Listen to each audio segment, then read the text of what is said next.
Welcome to Go For Side Effects. I'm your host, Kevin Simon. My co-host, he will be here in a little bit. And just to let y'all know, his name is John. Today, this is an exciting program for me because we have Sean Biddle, who actually is a VSO officer. And we also have Ashley Gagnon, who is a PA, but she works as a CMP examiner for VS, QTC, all of them, pretty much, basically. From them, I only know three. Yep. Is that correct? Yep, it's three. And so here we're going to blow your mind because these two I met on TikTok. And they are with Guardians Advocate. That's the name of their group. It is actually a phenomenal TikTok. And I just want y'all to know, if y'all need to go, you got their names right there. Y'all can all see them. Please go on their TikTok. Most of us old guys are not on there, but I am. But I want to welcome y'all. How are y'all doing? Good, buddy. How are you? Good. And doing great. So, Sean, I'm going to start with you. I want everybody to get a little profile about you, your background. So go ahead. All right. Well, first off, my name is Sean Biddle. I work for a state organization as a veteran service officer. I'm a retired Air Force. I did 3 combat tours overseas. I was retired early due to medical complications after my combat tours, which then I returned to the civilian workforce for the federal government, training, deploying warfighters. Loved my job. In 2021, I moved back home to Kentucky from Oklahoma. In that change of lifestyle, I decided to look for a job. I needed to feel, relative to my community. And so coming from working for the same installation that I was with for 15 years, I wanted that same feeling. And I just did a deep dive and found a VSO position with my state organization, applied, got hired on, and it has been an absolute blast. And I relate to each and every person that comes through the door because we all serve. And that's the number one thing I look for, is that relation between me and the veteran and what I can do to better their claims process and educate them on how to properly file claims. Yeah, see, I think that's totally badass. I mean, number one, to have a veteran as a VSO officer, they're rare. They do have them, but it's rare. And I have seen y'all. I've said, y'all are spunky, y'all are right on target, and they do not bullshit around, guys. So Ashley, let everybody get a little background about you. Sure. So my name's Ashley Gagnon. I am a nationally certified physician assistant. I specialize in family medicine, and I am also a CMP examiner. As you stated before, I'm contracted with VES, Optum, and QTC. And I am also a Navy veteran. I was a hospital corpsman, and I did 1 deployment. And I got out and went to Arizona State University, double majored in biology and chemistry, got a master's degree at ASU after that in biomedical diagnostics, which is cancer research, and then went to PA school. And so when I got out I got out of PA school and I came out here to Minnesota and started practicing. And I just realized that there was a really big need for CMP examiners out here. Currently, at the time, we had to drive 4 hours down to the Twin Cities to get our exams done. And right now, me doing what I'm doing, I see people from North Dakota, Wisconsin, all over Minnesota. I had another guy show up the other day from Montana, and he had drove 14 hours. And so there's not a lot of CMP examiners in this area. And so it's nice to serve a community out here that's really been underserved. And so I've been working through a backlog, and we're up to date now, but I'm still booked out like 6 weeks. So, but it's, we're serving a community that needs it. So, well, that is awesome. I want to thank both y'all for what y'all do. And also, I kind of start with Sean, the VSO officer, because Sean, why is it so important for people to have a VSO officer rather than doing it themselves or going straight to an attorney? I'll cut the attorney one short because it's the simplest answer. Why pay somebody else all your money when it's your money, you earned it. No, they're not doing anything that's extravagant. They just have knowledge about the VA system. That's it. And then, I mean, that's pretty much all we needed. Lawyers just take your money. That's it. And they spend 5 to 10 minutes working your claims, and they make it the longest drawn out process in the world, because without you having 50 different denials, making it go 6 more months and 6 more months. And then when they finally do get you approved for something, that back pay is what they're banking on. And that's where they get paid. Most of them charge a 20% premium on your back pay. And so your claims are going to take 1.5 to 2 years, because they're not getting paid big bucks unless they draw out your process, right? But why pay them? I agree with that. I hate seeing veterans lose a ton of money by going through a lawyer. But the reason that we advocate for utilizing a VSO, there are tons of free VSOs out there. You have the DAV. Most states have a state-run organization. Not all VSOs are the greatest. We know there's some out there that are uneducated. But the ones that are educated will guide you, not guide you. They do the process for you. We've all been on e-benefits or on, what is it now? VA.gov. Yeah. And you click the buttons and try to find which condition, and you're navigating this process, and maybe your diagnosis isn't really on there, but you're going to claim it as this, but then the medical documentation that you're actually submitting doesn't back that up, because they give you limited resources on there. So when you go through a VSO like myself, I have all the lingo. And so like if you came to me and you were like, hey, my knee has been messed up since service, I'm not filing that as knee pain, which is what everybody else is going to do. It's just a generic claim inside of VA.gov or e-benefits when you file a claim. Oh, I'm going to file it for bilateral patellofemoral pain syndrome. I'm going to spoon feed the VA every bit of knowledge that they need. And then I'm going to take your medical documentation, your evidence that you have from your diagnosis, to support that claim. The VA loves to be spoon-fed. They hate to have to work. They really do. If you make them go hunt and find things like a bird dog, it's a long, drawn-out process. But a VSO has the knowledge, and depending on what VSO you use, can file electronically. So for me, if you come to me with a diagnosis, and I can show that if you're already currently service connected for it, and I can show an increase or a need for an increase, or if you haven't been service connected, but we can provide what we call a nexus or a link to service on where this, condition occurred. Give me 10 minutes after I build your file, right? Give me 10 minutes. I'll have all your paperwork done. Scan and email me that documentation, and wham, bam, thank you, ma'am. 120 to 180 days, and your claim's done. I and see. You keep all. Yeah, see, and that's what I like. That simple, but doing it yourself, it goes to a work queue. It goes and sits on a desk somewhere. It gets in Janesville, Wisconsin, is where most of them go. They go sit there. Somebody will finally pull it out of the work queue when they get around to it, and they'll be like, oh, we got to assess this claim real quick. If you have a VSO, they actually fight for you.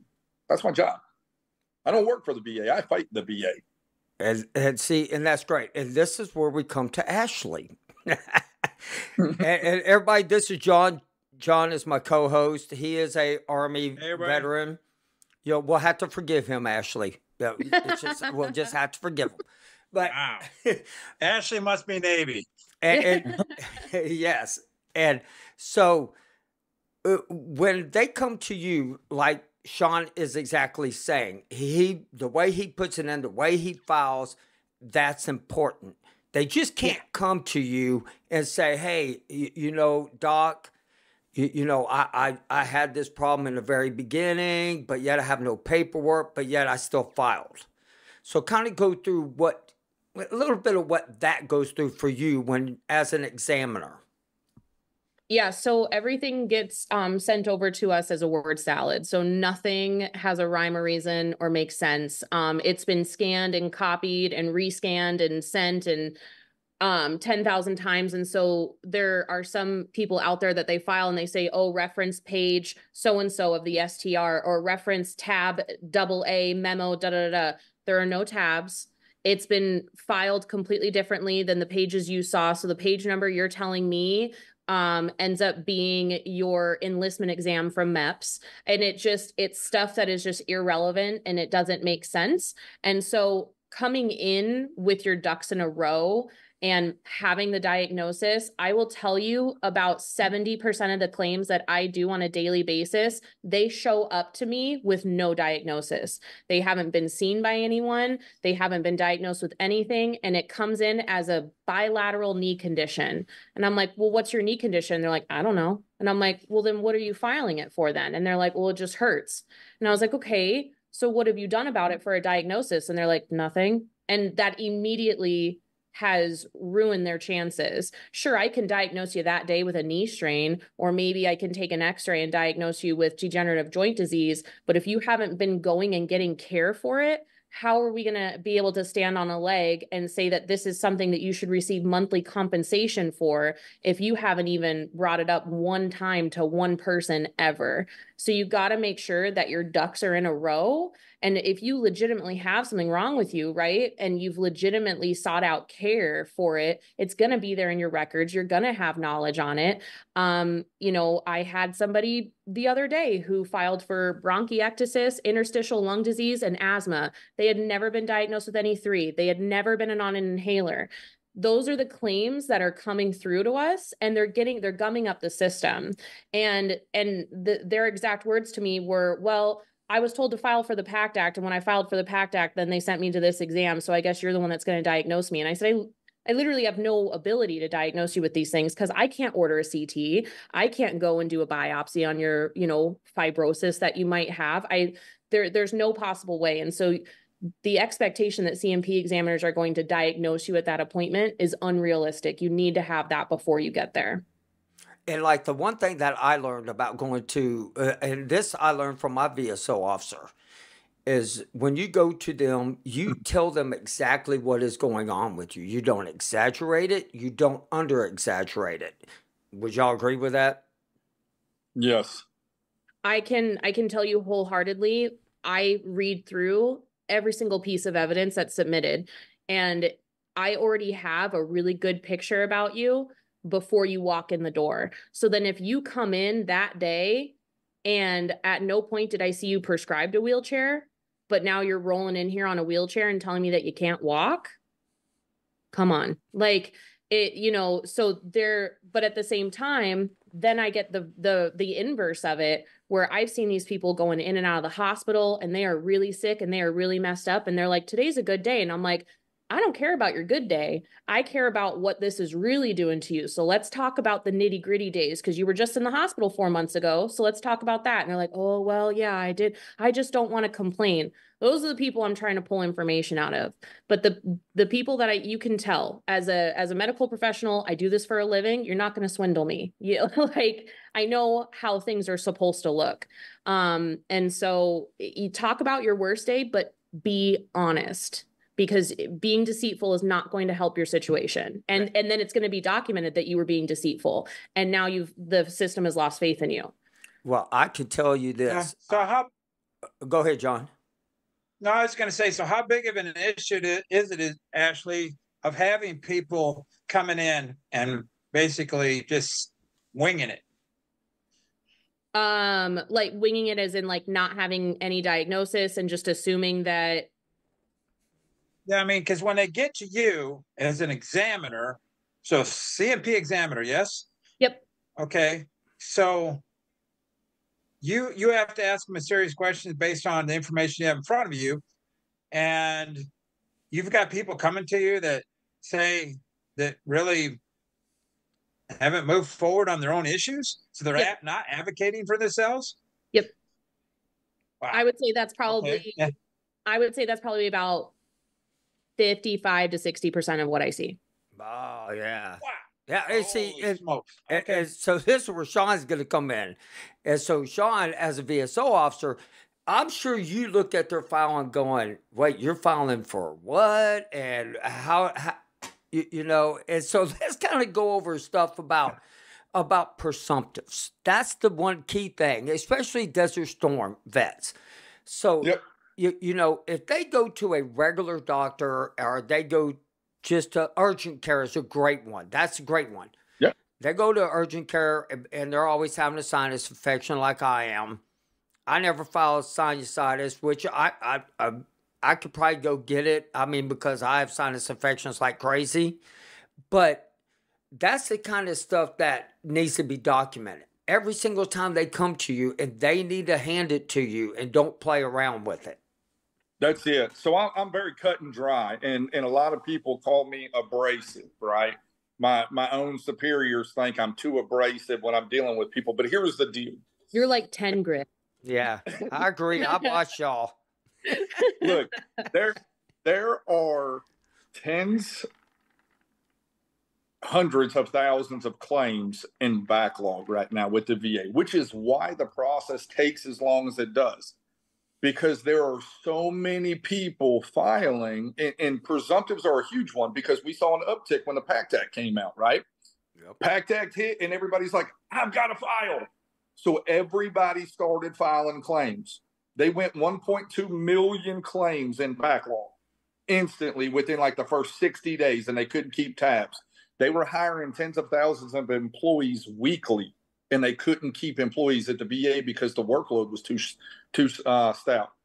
So the problem is people just start filing. Oh, I was there, right? So I'm going to file for all of these conditions. And they started listing every condition that was on the PACT Act. And I still get it today.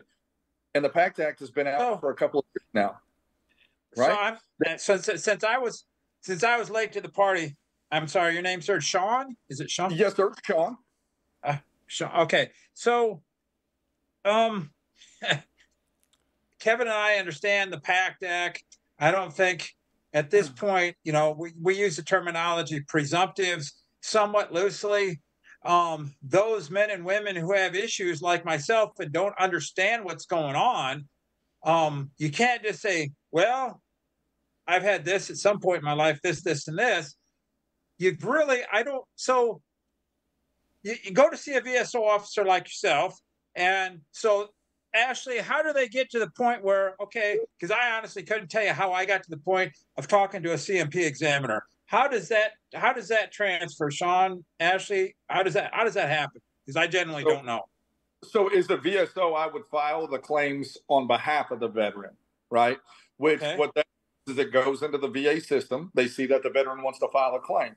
They look at what region they're in, and they find the CMP examiner that best suits that condition, right? Because there's CMP examiners that specialize in ortho, some that specialize in, allergies, digestive tract, oncology. They have different specialists all over the place, or you have some like Ashley who specializes in it all, right? Absolutely amazing. So a lot of different conditions can be seen by one examiner. It all starts with filing the claim. Whether you file it DIY or whether you file it with a VSO, that's where it starts. And then it goes into the VA system. They look at where you're located. They find a CNP examiner within your realm, within your area. If they can't find one that specializes in the condition you are looking for, they will actually call you and ask you to exceed the mileage limit to get an earlier appointment, okay? Meaning drive farther away or have to wait a longer period of time to get in with an examiner within your mileage range. And then you go see that CMP examiner. But it all begins with a diagnosis. So I tell all of my veterans when they come to me, right? We don't file a claim to get diagnosed. We file a claim with a diagnosis, okay? We've got to show the VA that we suffer from it. The VA is only going to pay you for conditions you suffer from. Like me, I have hypertension, all right? They provide medication. My hypertension is now within normal range limits, so it's a 0% because I technically don't suffer from it. I'm diagnosed with it, but I don't suffer from it daily because the medication keeps it controlled. So that's another thing that people have to think about, even with presumptives, is the severity level of your condition is going to be what the CMP examiner is looking at, which then gets reported back to the VA for the rating. Oh, yes. And on top of that, so Ashley, somebody asked a question. Okay, I'm first going to spell this out because I ain't even going to try. MUCMI. Yeah. Okay. As a presumptive, if you can explain that, please. So that a MUCMI is a medically unexplained chronic multi-symptom illness. Okay. Acronym. And so those are essentially your diagnosis of exclusion for a lot of them. And it's a condition where we can't explain how it happened, or why it happened, but that it did. And because we can't explain, therefore we have to assume that it was something that this group was exposed to, right? So an example of that would be chronic fatigue syndrome, also known as oh God, what is that term? It's like encephalomyelo something or other, right? And so that's a diagnosis of exclusion where we have ruled out, because it's very vague symptoms and we can't medically prove it, right? There's no blood test for it. There's no imaging. And so we have to rule out all of the other things that would make you have these symptoms, like fibromyalgia as well. So we ruled out all of the endocrine dysfunctions, the rheumatologic reasons, mental health, sleep apnea, you name it. It's all been washed off the table and we are left with literally nothing, but you still have these complaints. So it's unexplained. We don't know why, but you have this diagnosis and we have no reason for it. Interstitial lung disease is another one that was added. And so that is a tough one because people file for it. Like I get chronic fatigue syndrome weekly. And I can tell you right now, I have had not one single person actually walk in the door with the appropriate workup prior to seeing me. They didn't have their thyroid checked. They didn't have vitamin deficiencies checked. They didn't have a rheumatologic workup. And so I literally can't diagnose you with chronic fatigue syndrome without first ruling out all of the other things that we can prove medically. And so for me, because I am diagnosed with chronic fatigue, and I remember asking my VA at my local CBOC, I said, she goes, well, it's like you said, Ashley, it's a diagnosis of exclusion. So they take my paperwork. The Des Moines, so I'm in Iowa. The Des Moines VA doesn't have a rheumatologist, so they had to send me to outside. Outside requested my paperwork. My doctor gets some back. They said, basically, we got nothing for you because they couldn't explain. So there's your diagnosis. They looked at the paperwork and said, we don't know. I never saw him. I never personally went to him. So my doctor, okay, there it is, and back to Sean on the comment. So so we always suggest, Kevin and I always suggest, and there's a minuscule amount of people that can successfully, in my opinion, do their own write-up and be successful of service connection. So Sean, what would you say? I think you already made a comment on the fact that when people do this on their own, the problem with that is knowledge. Education. It really boils down to it. So I did mine on my own. When I was retired from the Air Force, I was retired at 60%, right? You're an Air Force guy? Oh, okay. Like I said, the knowledge, okay? So when I was retired at 60%. I, at the time, thought that's all I was going to get. 2 years later, I go for reevaluation. And I learned that I could actually refile because my conditions got worse. In Oklahoma, my VSO was an hour and 45 minutes away. I never spoke to him. Last time I spoke to him was when the Air Force was retiring me. And he was like, cool, here you go. And that was it.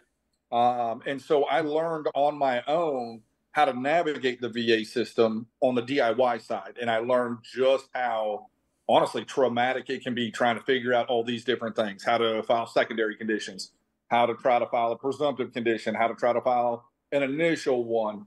And it boils down to, it's so astronomically hard. And it gets so confusing that a lot of veterans will leave it pending and walk away from it because they get tired of it and they forget about it and it phases out and times out when now their ITF is expired. When you come to somebody with the education and the knowledge behind actually working claims and fighting on behalf of the veteran against the VA to justify and articulate why their condition should be service connected if it was denied, you're getting that workforce that is in there day in and day out. Only thing you got to do is supply some records, which isn't hard. It's pretty simple to get your records or even have your doctor fax them over to somebody like me. That's what I tell all my veterans. I don't need you to supply the records. Just give your doctor my fax number. They can fax them directly to me. Wow, that's awesome. So you saying doctor, and I think earlier when you were commenting, Sean, you said, I have to, don't come to me for a diagnosis. You come with me with a diagnosis. And some of our veteran family will say, well, I'm not going to get that through the VA. And that's where the care in the community, I'm not saying that's a catch-all. I'm just saying it depends on your geographic location in the United States, because that care in the community isn't authorized for everything. And I think isn't there a mileage thing there that you have to consider? Miles right now. Yep, 50. So, say again? 50 miles. Okay, so folks, 50 miles for care in the community. And the reason I bring that up is because if I'm going to go to a civilian doctor and that civilian doctor has done all these tests and got nothing and can't explain it, well, then here's the paperwork saying I went for all these tests and nothing. And Sean's going to go, okay, and then going to go to, hey, Ashley, here you go, you know. So there is actually on the fibromyalgia and chronic fatigue syndrome, DBQ, the second question that pops up for the examiner has a full so like it says, is there a diagnosis of chronic fatigue syndrome? We put no, right? Because it hasn't been diagnosed yet. The next thing that populates has an appropriate evaluation been done to rule out all other etiologies? And I'm going to look at that paperwork and go check, check, check, check, check. Yep. And I click yes. Then it goes, is the diagnosis warranted? And then we say yes. So in that moment, yes, you can, but I am not allowed to order any blood work on you outside of what the VA accepts. So if somebody comes to me and they say, listen, I'm tired all the time, I can't, and then I look at your profile and I don't see that, you know, all of the like rheumatologic stuff's been worked out, like rheumatoid, sorry, my dogs are being psycho. Thank you. All of the rheumatologic reasons, endocrine reasons, but I can't order that. I kick it back and say an appropriate evaluation has not been done, and therefore no diagnosis at this time. Recommend that they follow up with their primary care to have the evaluation done. Not necessarily the diagnosis, because I realize people are trigger scared of making that diagnosis.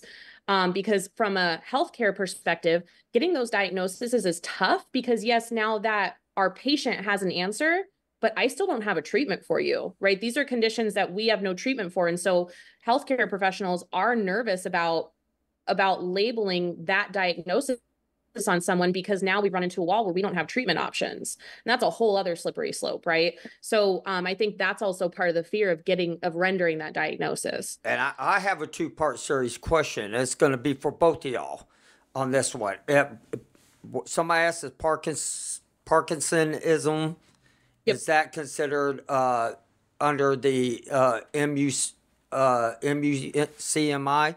Because I know they can test it, right? Yes. So there can be explainable reasons. That's a case-by-case scenario. And when it asks for any of the Gulf War claims that you do, there's a four-parter kind of question of, is this a medically unexplained unknown etiology? Is it a partially explained? And it asks you to stratify what that condition is. Parkinsonism, 95% of the time we have a reason for it, but there is that 5% of an unknown etiology. And that's a case-by-case scenario. And that's when a CMP examiner would look through it to see for that individual person. And this is one both y'all gonna love. And I'm telling you, Sean is probably gonna go, yes. Y'all need to understand what I'm about to say, especially with us Desert Storm vets getting older and all the stuff we inhaled and everything out there. We're going to start having cancers. If you're at 100%, should you still file under the VA for 100% for that cancer, and why? Yes. Number one okay, so the only time I advise any veteran to file a new claim while being 100% service-connected P&T already is due to the fact that that condition could take you out.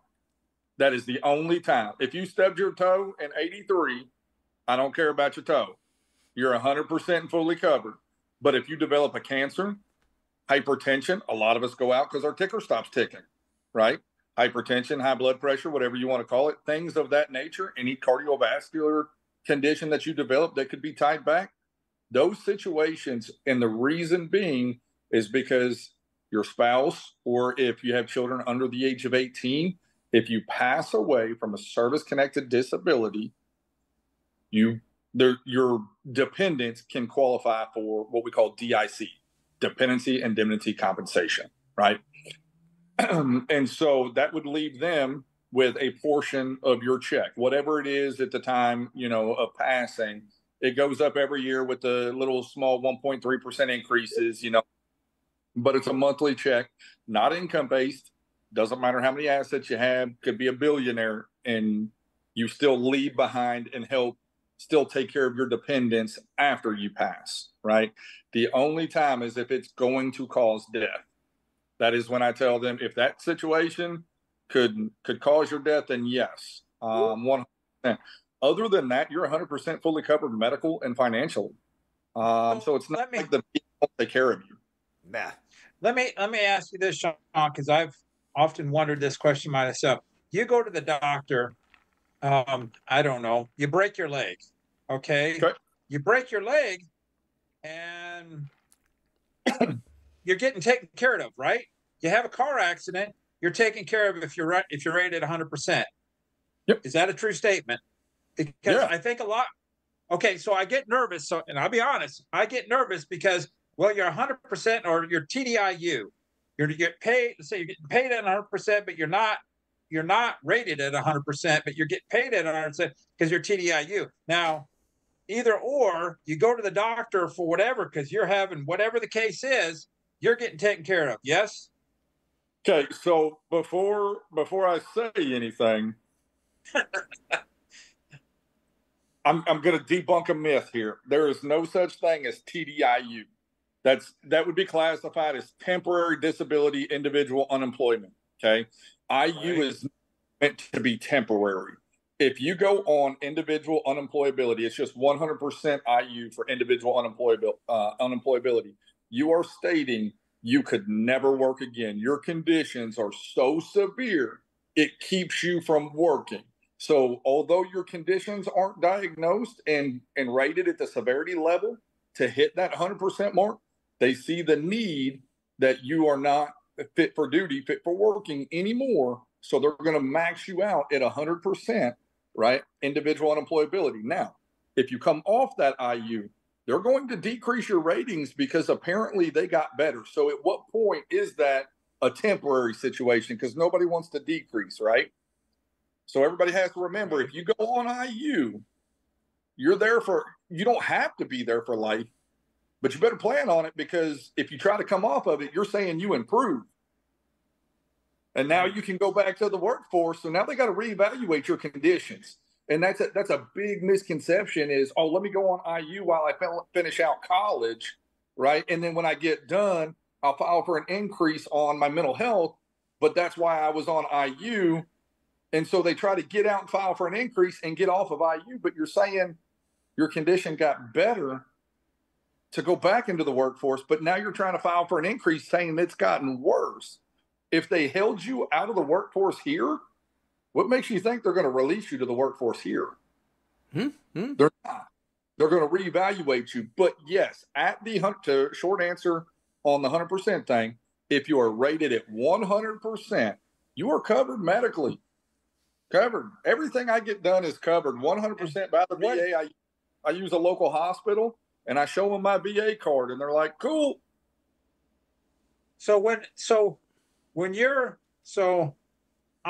You said there's no such, I thought, okay, so I'm actually IDU. And that's why I asked the question. We have a few veterans that we're familiar with that are getting paid at the 100%, they're IU. I'm pretty sure I volunteer. If somebody wants to, and I remember I asked the question, if you go and make money somewhere, see, it's non-taxable income. And if you're on Social Security, 2 non-taxable incomes. But if you go out and make money somewhere, are you really just shooting yourself in the foot?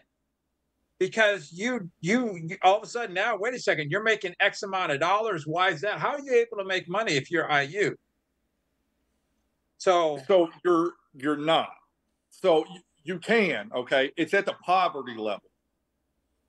Right. So and you have a limited amount of hours you can work in a week, Okay, so it would be roughly, rough estimate going off the top of my head, if I can remember right, with inflation right now, it's somewhere between $13,000 and $15,000 annually is what you could gross while on IU. Okay, and I don't think you can work more than 16 hours in a 40-hour work week. So at what point, when you sit down and you look at it, right, you qualified for IU, you're getting paid at the 100% rate, at minimum $3,900, right, without dependents, being solo. If you got a wife and 2 kids, you're looking at $4,100, $4,200. If you know, I call that the all-American family, because everybody looks at his wife, 2 kids, or spouse, 2 kids, and, you know, 1 boy, 1 girl. So we call it the all-American family. If you got that, you're looking at $4,100, $4,200. And then say you're claiming SSDI on top of that, another $2,000 to $2,500 a month, depending on what they're paying you out. I don't know what state you live in off $6,500 a month, but why you try to go work 16 hours a week and collect $15,000 a year? Like, I don't get out of the bed for $15,000. There you go. Like, I'm not getting out the bed every day or trying to go, you know, hustle my life away to make $15,000 at max a year. And that's gross. That's not even, that's before taxes. So you're going to see 11 to 12 of it. I ain't getting out the bed. So, and if you bust that margin, you're going, that's where you get hurt. Yeah. And that's under the VA rules. That's not even if you're taking SSDI, that's a totally separate entity. And so just because Uncle Sam might not see it that way, they might see it. So just don't do it, folks. Don't do it. Correct. Don't. Yep. You know, this thing called under the table. If you have the means to do something, yeah, under the table, folks. I'm just being honest. Hey, don't say that on this program. You're gonna get me in trouble. Yeah, What the hair club for men? Let's keep that thing down. Yeah. Son of a gun. Like when we go to do our taxes, where everybody's 100% honest. There's never any looking through the loop. Damn it, cricket. I mean, All right. Y'all don't pay attention to John right now. I don't know what he's talking about. But, I mean, now, as for Ashley, I do have a couple questions, because this is one. So when you see a vet and you're seeing in their record, like, you see something that, hey, you're diagnosed with this, why aren't you filing this? Yes. Do you ever talk to them about that? Yes. Okay. Yeah. See, you're an honest C&P examiner. Yeah. And I've looked through the stuff before, and I'm like, man, who filed this for you? And there's VSOs I keep track of, because they are doing people dirty out here, and it's starting to piss me off. And so I part of the country you in, Ashley? I didn't hear at the beginning. Minnesota. Oh, you're just up above me. I am. And Sean, where you at? While I'm asking questions on that, where you at, Sean? Kentucky. Oh, okay. So, wow, I thought for sure you're going to tell me, Ashley, you're on the East Coast somewhere. Okay. Keep going, though. I mean, because it is very, very important for people to understand that there are C&P examiners that do actually care. Yeah, and that's the thing. Like, I don't know what this recent. I'm gonna go to the side really quick from your question. I don't know what side of TikTok I got on recently, but there's like a C&P examiner like bashing side of TikTok right now, where there are veteran organizations that like give advice on the disability and C&P process and like benefits and whatnot, and they talk about how dirty and grimy C&P examiners are, and that we're like out to get you. And it's just like, I don't know where this theme is coming from lately or who's writing this narrative, but that is so far from the truth. And spreading that misinformation like that is making veterans come into the exam with a chip on their shoulder and already pissed off at me. And I'm just trying to help you. Like, I realize you have gotten burned by the VA system, but let's remember, I'm not a VA employee. And like, I'm just trying to help you out. And if you're going to sit here, they added now to Optum, they added a high conflict veteran form, and it is attached to every single appointment. No, because it has gotten to that high conflict appointment. Yeah, because it's what do you mean by that? I have been threatened I have had doors slammed in my face. I have been backed in the corner.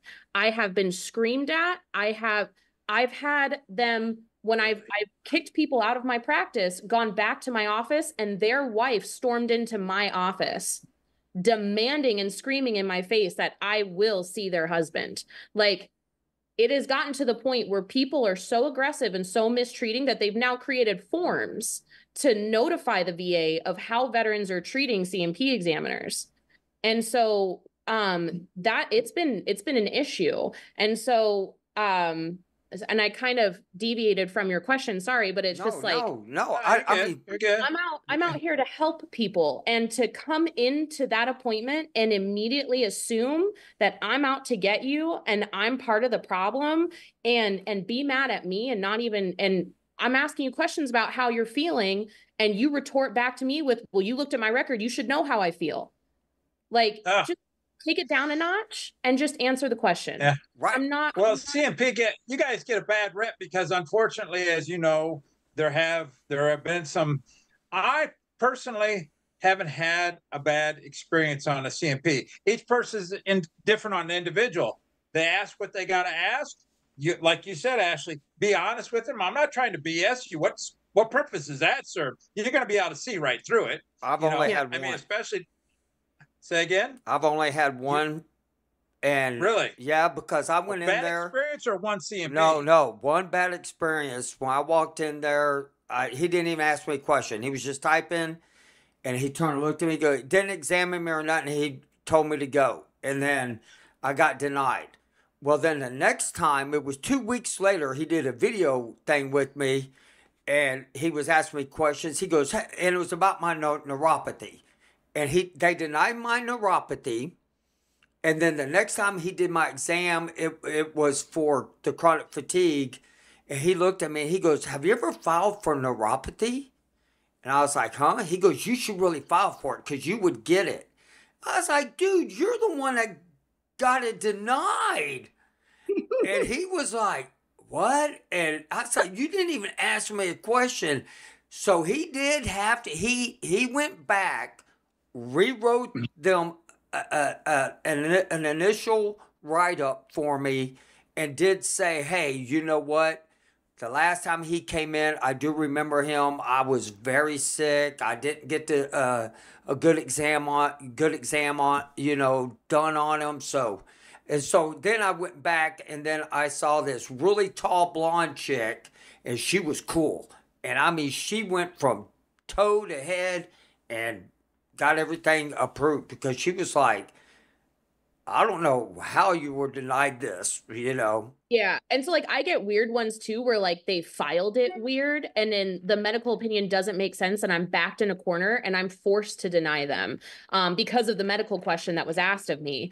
And so I have to say no ultimately to the question, although even though it does warrant service connection, it doesn't make sense for how it was filed. And I go through that a lot. And so I explain to veterans, and that's usually when I end up calling this guy down here, and I put him on speakerphone and I say, listen, you've got a legitimate claim. And he knows if I call him on Monday through Thursday between 8 a.m. Central Time and 5 p.m. Central Time, he knows it's because a veteran's claim is just absolutely messed up and they need help.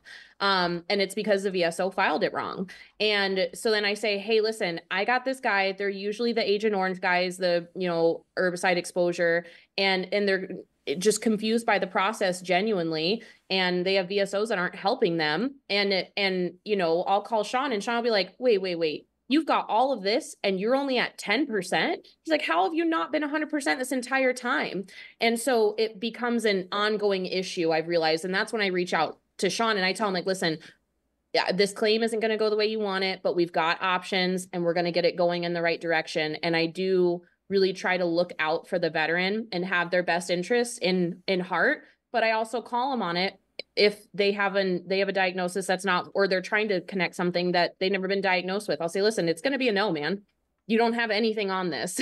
Like, right. And so somebody in here is asking for Sean. Somebody's like, can they get your information? I told you it was going to happen.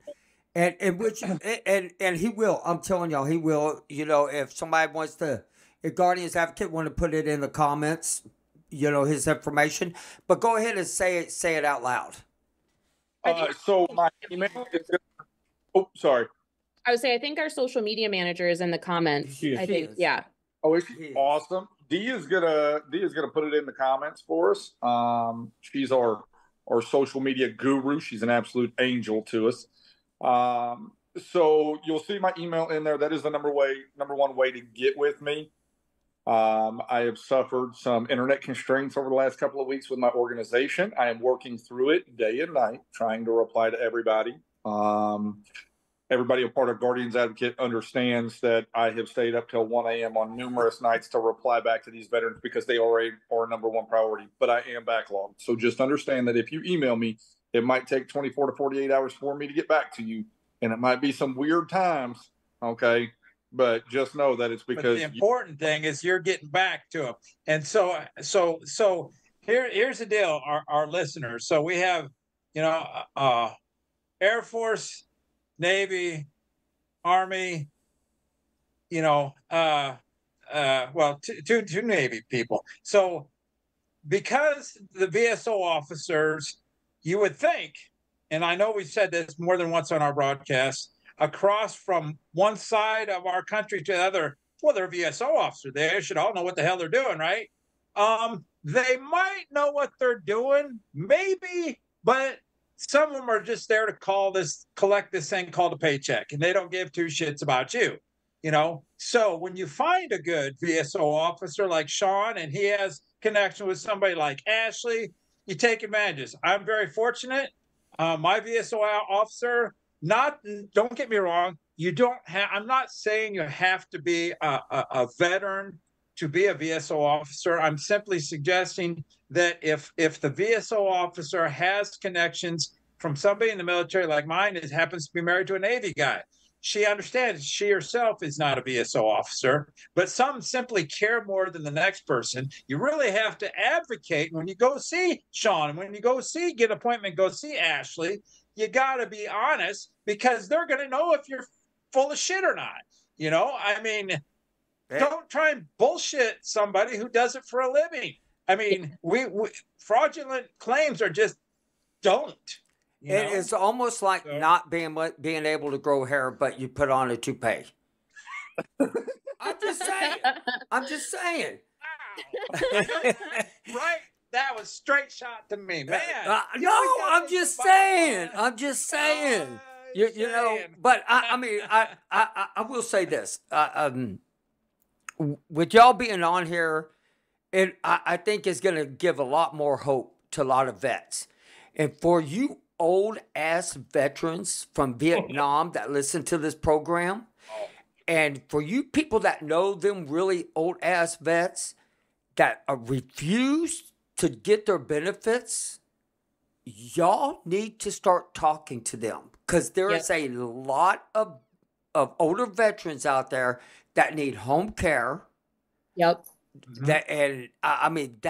That's one thing that our outreach program works on, is getting care for them people. And I do it in my local area. I'm working with a lot of them guys, and that's important to me, because them stubborn old people get on my last nerve, because they don't realize they're hurting the family. They're not hurting themselves. Yeah. Well, they're modest. They don't want to ask for help. I like they Sean's think, somebody. Email me. Go ahead, Sean. What's that? Go ahead. I've got a go-to that works with the Vietnam vets, and I had to learn this because, like everybody's saying, they're so modest. They don't want to take from a pot that they think they're stealing from. What they don't understand is that the VA makes this money every day. Although I'm at 100%, if they gave me 110, which is not possible, please don't think it is. It's not possible. But just for giggles here, if they gave me 110, they have to go make another 10% of money to give to me. The pot's not going to run dry. They go to the U.S. Mint and they create that money, and I get cold hard cash straight out of the mint. That's how that money is done. It's not in a pot that's going to go dry because too many people claim.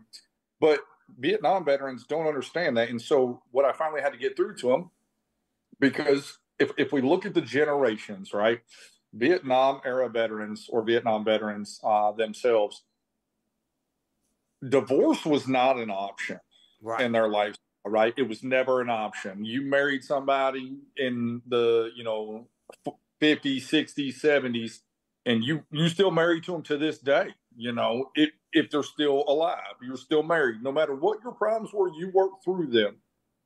But the number one thing is, in that generation, the man was the provider and always took care of his family, right? So I always tell him, so what's your family going to do when you leave? Oh, I said, you just going to leave them high and dry like that? You've been taking care of them your whole life. So you just going to dip out and be like, hey, I'm done. See you later. And they all look at me and they're like, what? And I'm like, oh, like that. If you get yourself service connected, and we can get you service connected for a condition that either causes death, hypertension, presumptive of Vietnam, cancers, a lot of them are ate up with them, which metastasize, a diabetic condition, yes. All of these things could cause death.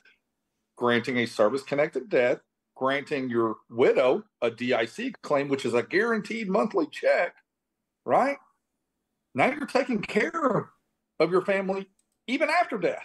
And so if you put it in their head and you make them feel it like you've spent your entire life devoting every part of your being to being the provider to these people, that when you pass, you still have an opportunity to keep providing for them due to your service-connected disability. So don't do it for yourself.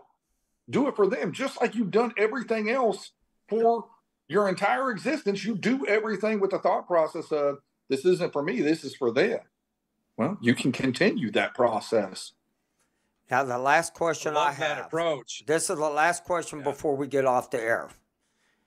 And I am talking with a veteran's wife that was in Vietnam, and she called me. Her husband was only in for 6 months, and then he got out because he blew his shoulders out. But he never stepped foot in Vietnam. Does he qualify for home care? So aid and attendance and family caregiver would be, family caregivers a little bit different.